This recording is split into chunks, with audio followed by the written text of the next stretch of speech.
다양하게 이것저것 해보자고. 오늘 계속 그냥 여기 근데 요즘 나오는 게 오늘 신문도 보니까 토지거래 허가제 이거 관련한 기사하고 6.17 대책 얘기가 여전히 계속 그냥 뭐 계속적이네, 그죠? 삼성동 같은 경우 오늘부터 잠실, 대치동, 삼성동 이런 데가 토지거래 허가제가 그러니까 오늘 23일부터 시행이 돼서 이제부터는 갭 투자라든가 이런 건 불가능. 사실상 이제 뭐 사실상이 아니라 막히는 거지 뭐. 막히는 게 된 거고. 네. 그 국토부에서 나온 토지거래 허가제 Q&A 기사를 저희 쓰려고 하는데 그냥 간단하게. 그러니까 이게 뭐 헷갈리는 사항들 몇 개 정리한 건데요. 주요 내용을 보면 내가 살려는 주택에 기존 세입자가 있을 경우 그 사람이 세입자가 있는 주택이라고 무조건 살 수 없는 건 아니고 계약 이후로 2-3개월 내에 이 계약 기간이 끝나서 그 세입자가 나가게 돼 있으면 잔금을 치르는 시기에 집이 비어 있기만 하다면 그 집은 뭐 이렇게 허가를 받을 수 있다. 뭐 이런 게 있더라고요. 그래서 또 분양을 신규로 받은 경우에는 허락을 받지 않고도 토지거래 허가를 안 받는다. 네. 그렇지. 신규 분양자는 예외가 되는 게 맞겠지. 없던 거에 이제 들어가는 거니까. 네.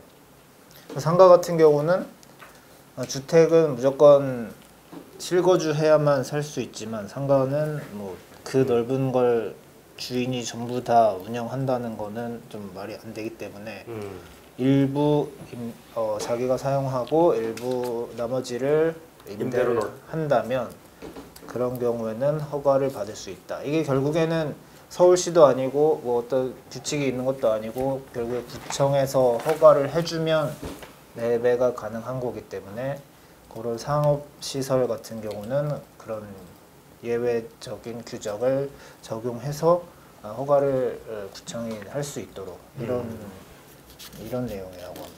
근데 기본적으로 아니 뭐 이게 토지거래 허가제를 하게 된 배경이 마이스하고 GTX하고 GBC하고 이제 두 가지의 큰 개발 사업이 있으니까 그걸 막겠다면서 이제 토지거래 허가제를 지금 꺼낸 거잖아. 네. 근데 사실은 지금 GBC는 인재 터파기에 이제 들어갔을 뿐더러 저게 완공이 되려면은 거의 한 4년 5년 걸리는 거거든. 알다시피 사실 이게 좀 웃기는 게 말이 좀 넌센스인 게 그러니까 사실은 이미 GBC가 착공하기 전 그 단계에서 이미 집값이나 땅값이 엄청나게 올랐어. 사실은 이게 완전 뒷북인 거야 이게 사실은. 그쵸? 생각해봐봐. 이미 다 오를 만큼 올랐고 다 팔 사람 팔고 살 사람 사고 다 했어 사실 상당 부분. 그래서 가격이 이미 이만큼 올라 있는 상태에다가 이제서 와가지고 토지거래 허가제를 두들겨 버리니까 사실은 그러니까 이제 실수요자들이 계속 열받는 거야. 이게 내가 보니까 주택거래 허가제를 하고 싶은 거야. 사실은 집을 못 사고 팔게 하고 싶은데 방법이 없으니까 이게 일종의 뭐라고 해야 되나 이게 편법? 꼼수? 약간 그런 거야. 꼼수를 꺼내가지고 이제 어디 저기 이상한 데 들어가 있던 이런 거 있습니다 하고 토지거래 허가제라는 게 있는데요. 이거 한번 해보시면 어떻겠습니까? 내가 봐서는 분명히 그래. 그렇게 해서 나온 제도일 거라고. 그러니까 사람들이 반발을 많이 하는 거고. 그러니까 사실 이게 1년인가 지정이? 네, 1년 단위로 이제 계속 아마 연장되거나 할 텐데 뒷북이야 뒷북. 대표적인 뒷북이자 실수요자만 멍들게 만드는 정책 중에 하나인 것으로 나는 거의 확신하고 있어.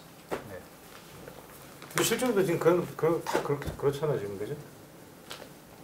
요즘에는 그 6.17 대책에서 이제 집값 그런 거에 이어서 전세가 계속 뛸 거라는 얘기. 전세? 전세값 급등 우려 이런 얘기가 좀 계속해서 나오고 있어서 전세값 급등? 네. 아무래도 이제 취재를 김리영 씨한테 좀 시켰는데 일단 여기서 한번 물어볼까?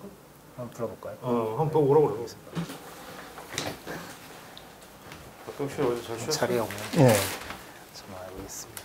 전화 한번 해보시죠. 네. 요즘 거기는 지금 조용한가? 그 하남 지난번에 박경 씨가 써가지고 그때 시끄러웠던 그 하남.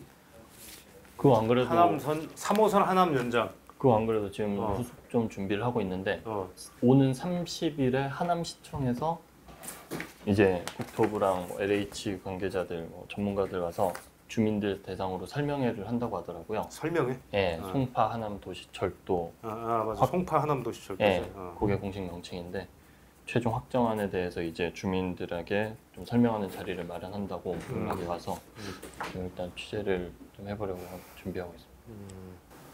근데 뭐 이게 특별히 뭐 저게 있을까? 그때 왜저 국토부 쪽에서는 아직 뭐 결정된 건 없다. 네. 그치?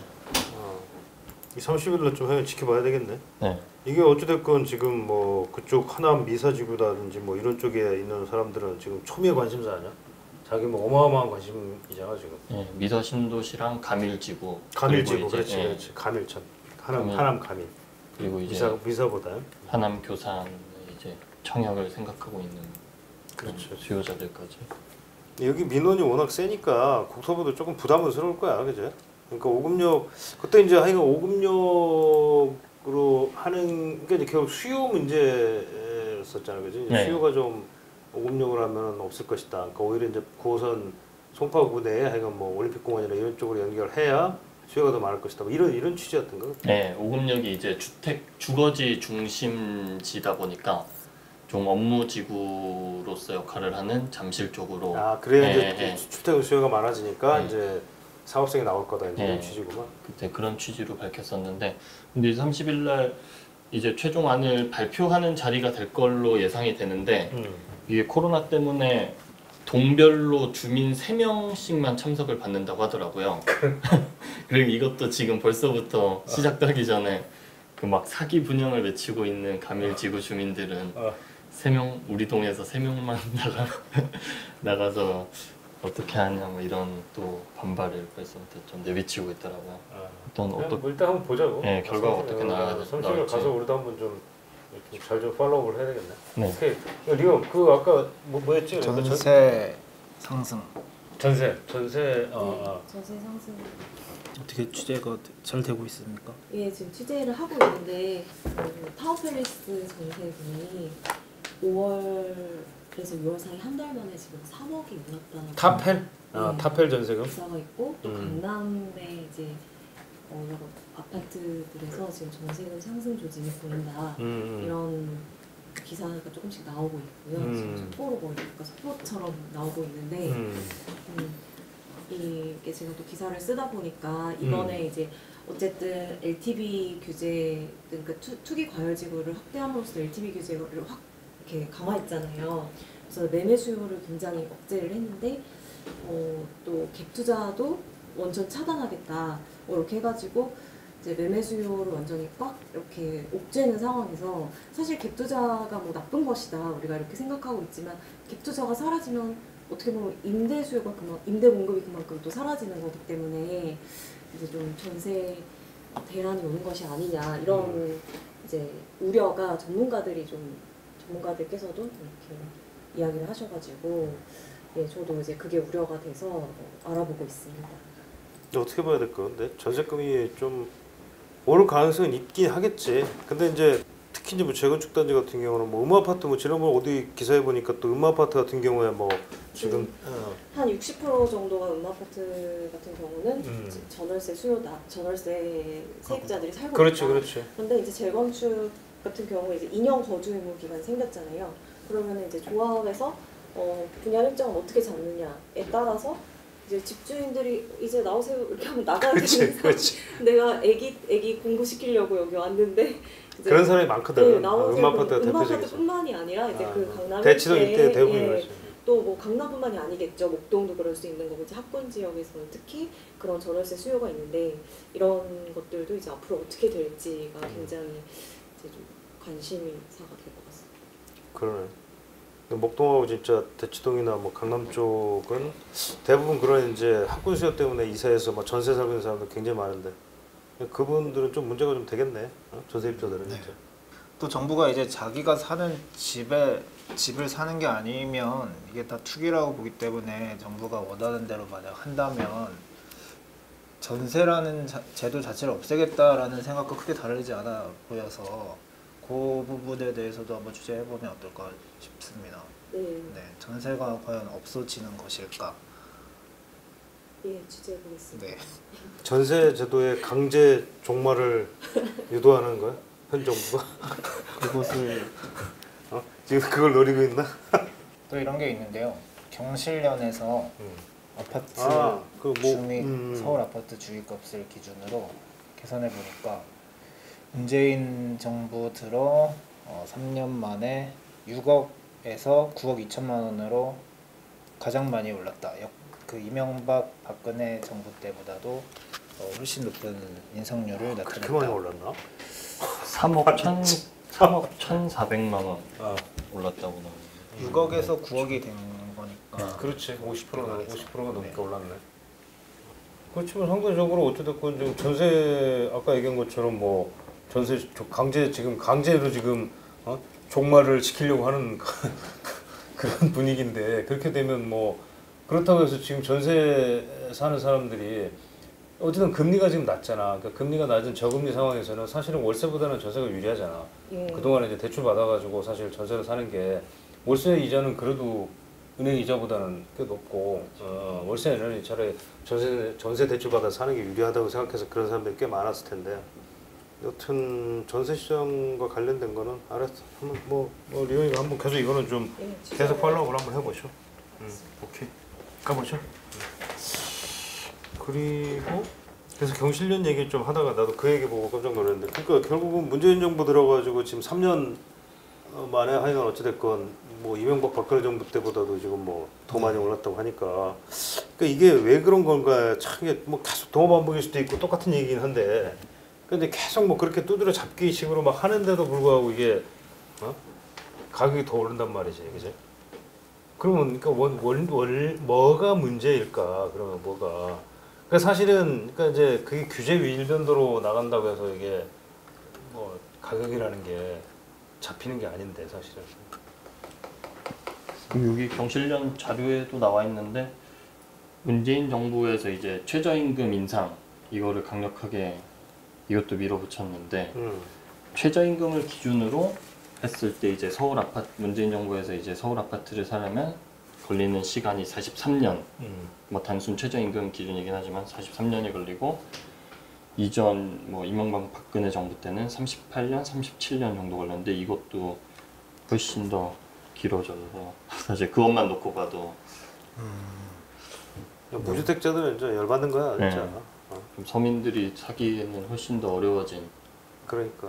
구조가 되는 것 같습니다. 이명박 대통령 때는 오히려 5년 동안 가격이 내렸네요. 4억 8천에서 4억 6천. 그리고 내가 기억나는 마이너스. 게 그때 집값이 그러니까 집값이 제일 안정됐던 때가 어디냐면 MB 정부 때야.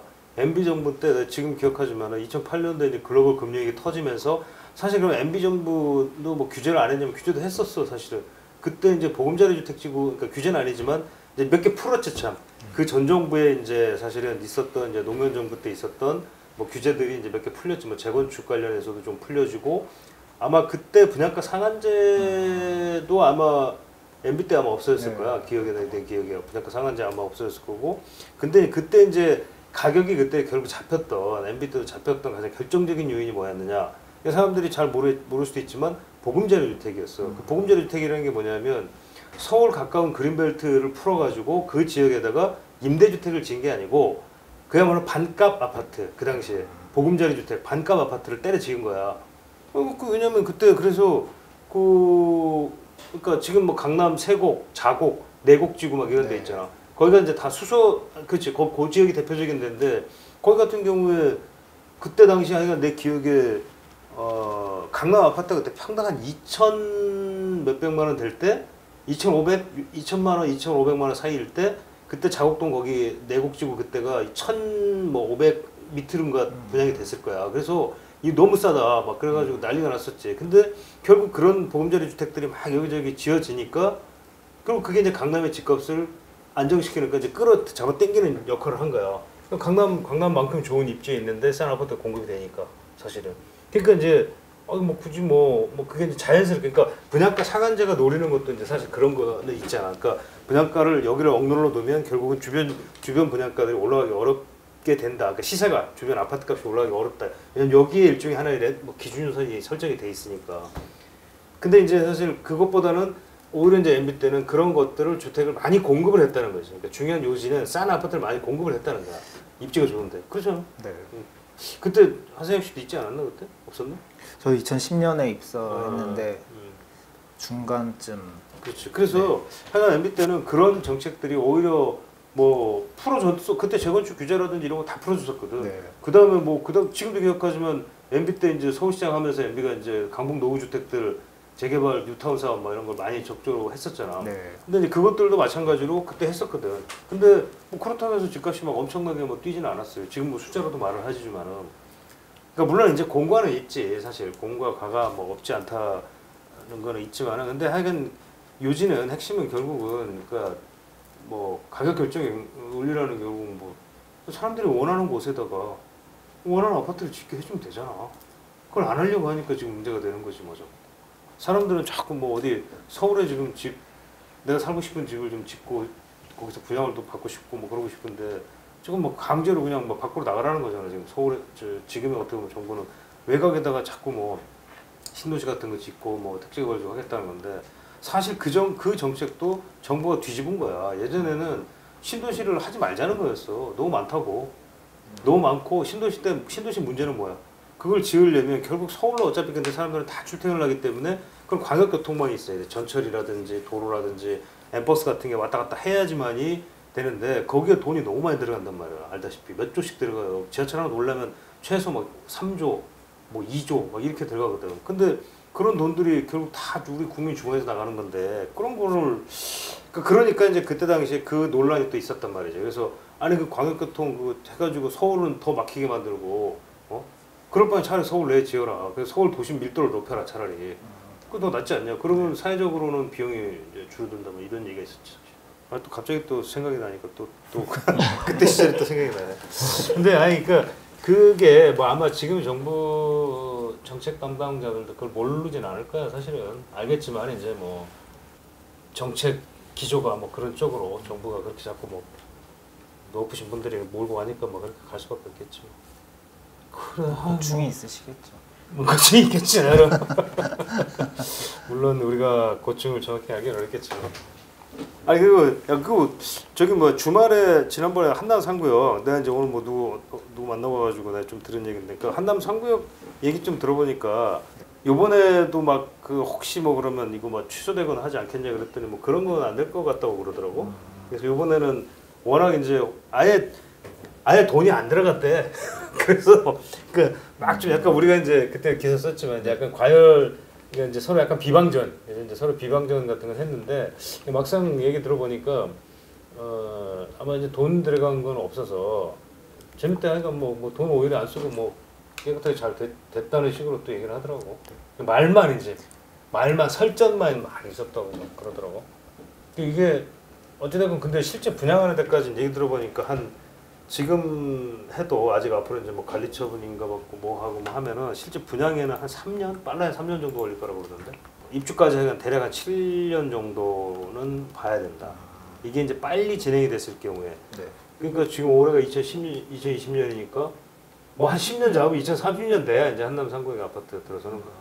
근데 여기 뭐 거의 평당 1억 분양가는 뭐 무조건 나올 거라고 그러는데 1억이 근데 될까 진짜?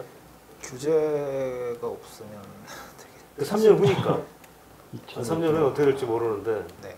왜냐면 그 한남 더일이나 이제 이런 데하고 이렇게 가격 비교를 해보면 그 한남 더일 같은 데가 지금 거의 한 1억에 육박한다고 그러대. 그러니까 뭐 한남 상구역 같은 경우는 뭐 나중에 지은 아파트고 하니까 그보다 더 받아야 되지 않냐. 아마 한 1억은 벌 것 같다 뭐 이렇게 얘기를 하대. 삼성이 요즘에 아이가 어찌됐건 나는 이제 그 지난번에 재건축 막 열심히 이제 뭐 강남거 막 사업도 하고 뭐 다시 이제 뛰어드는 거 아니냐 이제 그랬더니만 또 그렇지는 않을 것이다. 그러니까 삼성이 결국은 주택 사업을 계속 그렇게 적극적으로 하진 않는다. 그러니까 삼성은 강남, 용산, 목동만 할 거다. 이렇게 알고 있대요. 업계에서 그렇게 좀 퍼져 있더라고. 그래서 재건축 사업을 하긴 하되 다른 사업은 안 한다. 그래서 서울 그 세 군데에서만 재건축 사업만 한다. 왜 그런 거예요? 하고 물어보니까 결국은 그 삼성이 솔직히 뭐 1년에 뭐 삼성에서 뭐 이익을 남겨봐야 그 이익이라는 게 삼성전자 일주일치 이익밖에 안 되기 때문에 그냥 괜히 뭐 건설한다고 하다가 뭐 혹시 사고라도 나고 사실 삼성이 몇 번 사고가 났었거든. 기억하는지 모르겠지만 삼성이 건설하다가 사고가 아까 실제 뭐 무너지고 막 이런 것들이 몇 개 있었어. 기억나는지 모르겠지만은. 그래서 그런 사고 나고 막 그런 것 때문에 그다음에 이제 또 사실 재개발 재건축이라는 게 막 조합이 막 또 막 서로 막 싸우고 막 비대위 생기고 막 서로 막 갈등을 빚잖아. 이제 그러면 시끄러우니까. 그 예전에 보면은 삼성 그 서초동 그 앞에 가면은 그 이제 삼성이 그 다 모였잖아요. 그래서 그 앞에 그 강남역 앞으로 참. 그거 뭐 삐끗 들고 막 건설 뭐 조합인가 뭐 하여간 뭐 이런 데서 와가지고 막 반대 시위하고 그러니까 근데 그런 것도 골치 아픈 거야 사실은. 뭐 그런 얘기가 있더라고. 근데 그런 와중에 반포도 이번에 따고 그런 그렇지. 거는 그러니까 알짜- 브랜드 예. 그 얘기도 또 하더라고. 그러니까 그게 뭐냐면 결국에는 지금 이제 앞으로 이제 시장이 어떻게 바뀔 거냐 이제 그 얘기를 좀 뭐 얘기를 들었는데 결국 앞으로 지금도 그렇다는데 앞으로 시장이 결국은 그러니까 건설업계도 부익부 빈익빈이 될 거다. 그러니까 지금 안 된다는 거야. 다른 중견 업체니 뭐 이런 데들은 서울에 특히 강남이나 이런 데는 진입하기 어렵다는 거야. 왜? 뭐 솔직히 그렇잖아. 지금 점점 경기도 안 좋아진다고 그러고 너는 뭐 할 수 있는 것도 점점 줄어들고 있는 상황에서는 그 사람들이 빅 브랜드를 쓰지 뭐 하려고 뭐 조그만 브랜드를 왜 쓰냐 이거 안 쓴다는 거야. 실제로 내가 오늘 만나고 왔던 그 회사 같은 경우 대형사거든. 빅5에 들어간 회사인데 그 회사 사람이 자기네는 1년치 이미 수주가 끝났대 올해. 지금 이 상황에서 이미 지금 상반기 아직 이제 지금 상반기 만에 이미 다 올해 1년치 수주 목표를 다 채워버렸대. 다 들고 온다는 거야. 빅5 업체들로 지금 사업장들도. 그래서 앞으로는 그런 부분들이 아마 시장에서 좀 변화가 일어날 것 같다고. 내가 봐도 그 말이 일리가 있는 말 같아. 중견 건설사의 그런 핵심 입지의 수준은 더욱 어려워지는. 그렇지. 이제 문이 들어가기 어려워지는 거야. 근데 이제 지금 뭐 신도시가 3기 신도시 되기 전까지는 그렇게 뭐 물량이 많지 않자, 그지? 그러니까 올해 이미 다 그러고 쏟아냈대. 그러니까 또 그 얘기도 하더라고. 그러니까 대개 지금 보니까 올해 많이 이제 분양을 해서 내년 정도가 되면은 내년에는 실제 공급될 물량이 많지 않을 거래요. 그런 얘기가 있더라고. 그래서 올해 이미 다 쏟아내기 때문에 그래서 내년에는 오히려 뭐 공급이 좀 부족해질 가능성도 더 지금보다 있을 것 같다는 생각도 들고 뭐 거꾸로 얘기하면 뭐 청약 하려는 사람들 같은 경우는 올해 뭐 괜찮은 물건들이 많잖아 지금 그죠? 뭐 아직 둔촌주공 뭐 말이 나와서 그랬는데 지금 둔촌주공도 어떻게 될지 모르지만 둔촌주공도 결국은 할 것 같다는 분위기가 좀 우세한 것 같은데 어떤가 좀? 뭐 들은 얘기 없어? 일단 제가 취재했을 때까지만 하더라도 조합이랑 그 순수 조합원들 그렇죠. 이 일반 분양가가 를 알고 나서 반발하는 조합원들의 그 내분이 정말 팽팽해가지고 어떻게 될지 네. 한 번 더 7월 9일이니까 이제 한 보름하고 좀 더 남았으니까 그 전까지 한 번 더 분위기를 살펴봐야 될 것 같습니다. 또 뭐 그런 얘기 하더라고. 뭐 건설사의 입장이겠지만 솔직히 건설사의 입장에서는 사실 내가 그때도 얘기했잖아, 그죠? 네. 빨리 분양을 해서 가격이 싸면 오히려 좋지. 분양이 잘 되니까. 그러니까 그게 이제 유리한 건데 다만 이제 여기 같은 경우에도 문제가 이게 만약에 이제 후분양을 가려면 그 건설 자금을 이제 어찌됐건 대출을 일으켜야 될 거 아니에요, 이 조합이. 그죠? 근데 조합이 대출을 못 할 거고 그럼 결국 시공사가 보증을 쓰겠지. 이제 보통 프로젝트 파이낸싱에 이제 지급 보증이라든지 뭐 뭔가 보증을 서서 은행에서 이제 돈을 빌려야 되는데 여기에 그 들어가는 비용이 한 4조가 필요하대. 4조. 4조로 PF를 일으켜야 되는데 문제는 대형 건설사들이 4조의 PF를 일으키게 되면 그 PF가 이 재무제표상에 우발 채무라는 걸로 잡히게 되는 거야. 그럼 빚이 되는 거야. 쉽게 말하면. 그럼 부채비 확 높아져. 4조. 어마어마하지. 그럼 웬만한 건설사 같은 경우는 부채비율 한 100~200% 그냥 훅 올라가 버리는 거야. 그거 누가 하겠냐고. 안 한다는 거야.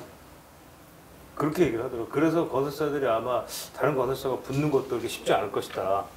그런 것들은 아마 이제 조합에서도 알고는 있을 거라고 얘기를 하더라고. 들어보니까 일리가 있더라고, 그 얘기는. 그래서 아마도 분양가가 지금 평당 2,910인데 지금 허그에서 제시한 거는. 근데 2,910보다는 조금 더 그래도 올려줘야 되지 않겠느냐. 막판까지 이제 협상을 하면. 아직 시간은 좀 있잖아, 그죠? 그러니까 조금 더 올라가서 뭐 한 3천 언저리에서 왔다 갔다 되지 않겠냐. 뭐 이런 얘기도 나오더라고. 몰라. 뭐 나 정확하진 않은데. 이건 뭐 그런 얘기를 좀 하더라고. 또 재밌는 얘기 없냐? 그래, 아이고 뭐 없으면 오늘은 뭐 여기까지 합시다. 네. 오케이? 네.